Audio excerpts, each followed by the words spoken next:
If you're thinking about buying a house, we always suggest the earlier you reach out to kick off the process, the better.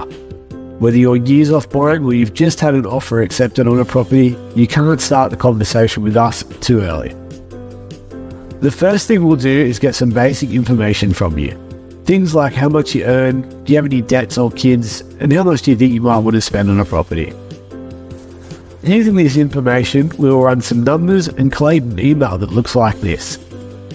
We'll give you an indication of your borrowing power, how much deposit you might need, and what the mortgage will cost, as well as give you any tips on things that will improve your situation or strengthen an application, plus provide information on relevant schemes or specialist lender policies that may benefit you.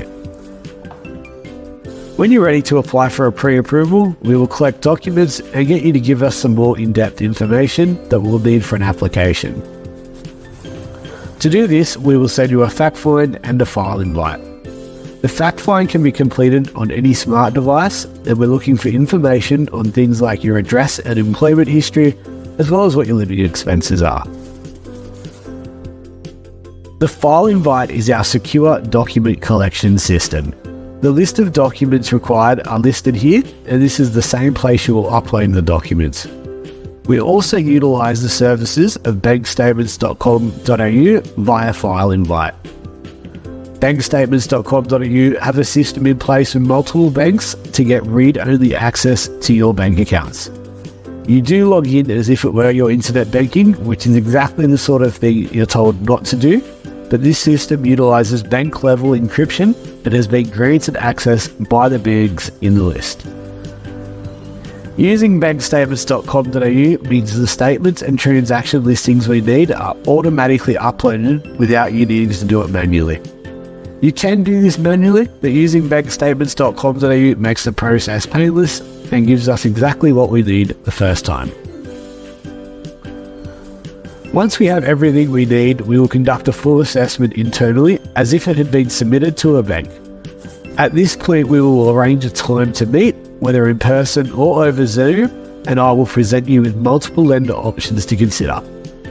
Once you pick a lender, we finalise your application and get the application forms to you to sign, and then we will submit your application. Your chosen lender will then pick up your application and complete their own assessment and provide you with a pre-approval. At this point, you can confidently look at houses for sale and make offers. You don't explicitly need a pre-approval to buy a property, but offers from pre-approved buyers can be looked upon more favourably by agents and sellers, and also gives you a level of certainty that you will be able to secure finance when you do exchange. Once you agree to price and terms on a property, you'll exchange contracts. This is a really important step, as your accepted offer isn't legally binding until both you and the seller have signed the contract of sale. The agent legally has to present any offers made to the seller before the contract is signed by both parties. Exchanging will trigger a cooling off period, and you will pay a 0.25% deposit at this stage. A standard cooling off period is 5 days, but we always suggest asking for 10 days, as the more time you have, the better.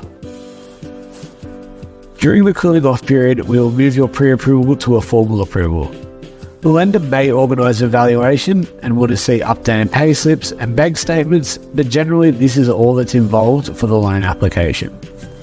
The conveyancer will review the contract and talk you through that. You may also complete a pest and building inspection at this time. Prior to the cooling off period ending, you will receive your formal approval. Once your conveyancer is satisfied with everything, you can pay the remainder of the 10% deposit. If you don't have a 10% deposit, your conveyancer can discuss using a 5% deposit with the seller, but this is best agreed to before exchanging.